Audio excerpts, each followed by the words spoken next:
रंग पक्का सांवला और नाम हो चांदनी तो क्या सोचेंगे आप? यही ना कि नाम और रूप रंग में कोई तालमेल नहीं।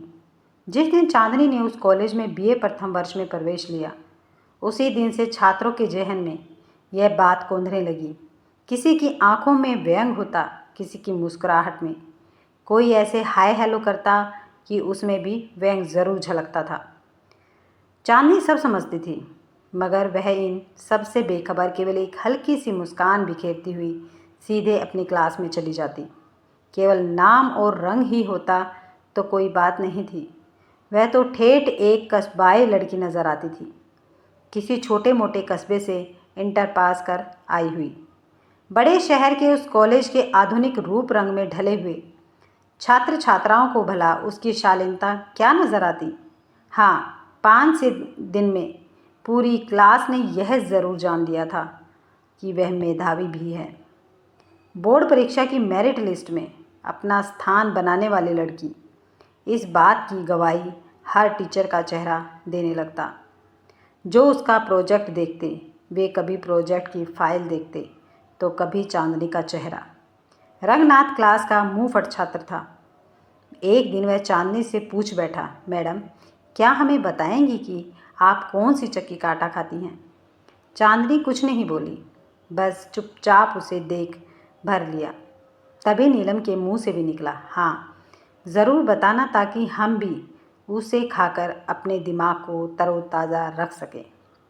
रंगनाथ और नीलम की ये फप्तियाँ सुन पूरी क्लास ठहागा मारकर हंसने लगी, लेकिन चांदनी के चेहरे का सौम्य भाव इससे जरा भी प्रभावित नहीं हुआ।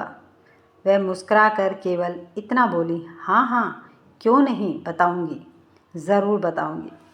फिर उसका ध्यान अपनी कॉपी पर चला गया। चांदनी गर्ल्स हॉस्टल में रहती थी। वह छुट्टी का दिन था। लड़कियां हॉस्टल के मैदान में वॉलीबॉल खेल रही थी। कुछ हरी घास पर बैठी गपशप कर रही थी, तो कुछ मिलने आए अपने परिजनों से बातचीत में व्यस्त थी। साथ आए बच्चे हरी हरी घास पर लोटपोट हो रहे थे। वही कॉरिडोर में किनारे कुर्सी पर बैठी हॉस्टल वार्डन रीना मैडम सारे दृश्य देख रही थी। उनके चेहरे पर उदासी छाई हुई थी। इन सारे दृश्यों को देखते हुए भी उनकी आंखें जैसे कहीं और खोई हुई थी। उनका हमेशा प्रसन्न रहने वाला चेहरा इस वक्त चिंता में डूबा हुआ था। कॉरिडोर में लड़कियां इधर से उधर भाग दौड़ मचाए हुई थी, मगर शायद किसी का भी ध्यान रीना मैडम पर नहीं गया। मगर गया भी तो किसी ने उनके चेहरे की उदासी के में पूछने की ज़रूरत नहीं समझी। अचानक रीना मैडम के कंधे पर किसी का हाथ पड़ा। उन्होंने सिर उठाकर देखा, वह चांदनी थी। कहाँ खोई हुई है मैडम? आपकी तबीयत तो ठीक है ना? चांदनी ने पूछा। नहीं, ऐसा कुछ नहीं है, मैं ठीक हूँ। चांदनी रीना मैडम बोली। नहीं मैडम, कुछ तो है, छिपाइए मत। आपका चेहरा बता रहा है कि आप किसी परेशानी में हैं। रीना मैडम की आंखें नम हो गई। चांदनी के शब्दों में न जाने कैसा अपनापन था कि उनसे बताए बिना नहीं रहा गया। वे अपनी आंखों में छलक आए आंसुओं को आंचल से पोंछती हुई भरे गले से बोली, चांदनी, कुछ देर पहले ही मेरे घर से फ़ोन आया है कि मेरे बेटे की तबीयत ठीक नहीं है।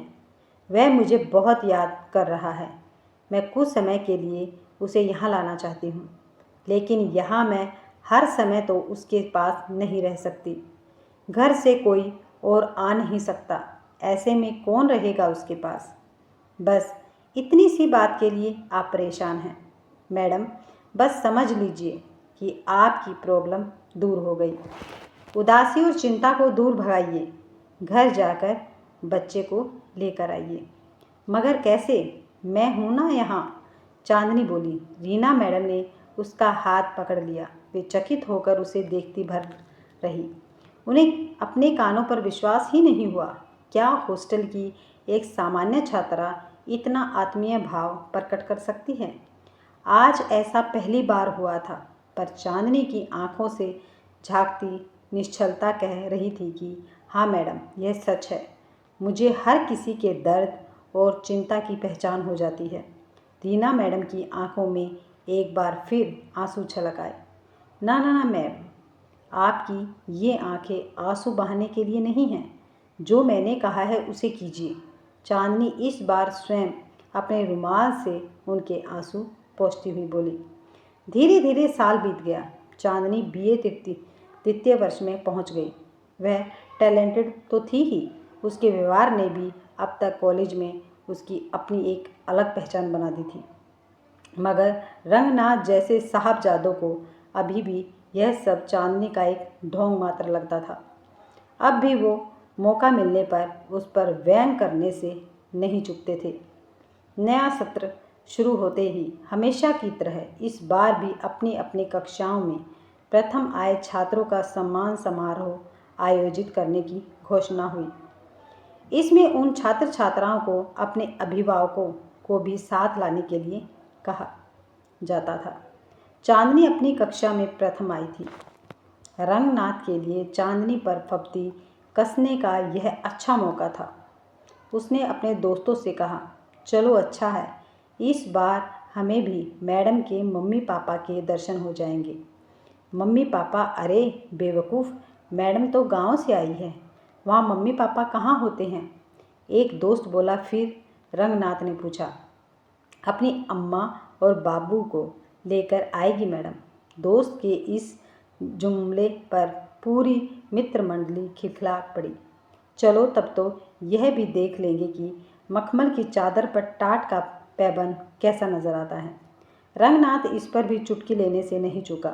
समारोह के प्राचार्य और स्टाफ के साथ शहर के कुछ गणमान्य लोग भी स्टेज पर बैठे हुए थे। प्राचार्य ने सब लोगों के स्वागत की औपचारिकता पूरी करने के बाद एक एक कर सभी कक्षाओं के सर्वश्रेष्ठ छात्रों को स्टेज पर बुलाना शुरू किया। चांदनी का नाम लेते ही पूरे कॉलेज की नज़रें उधर उठ गई।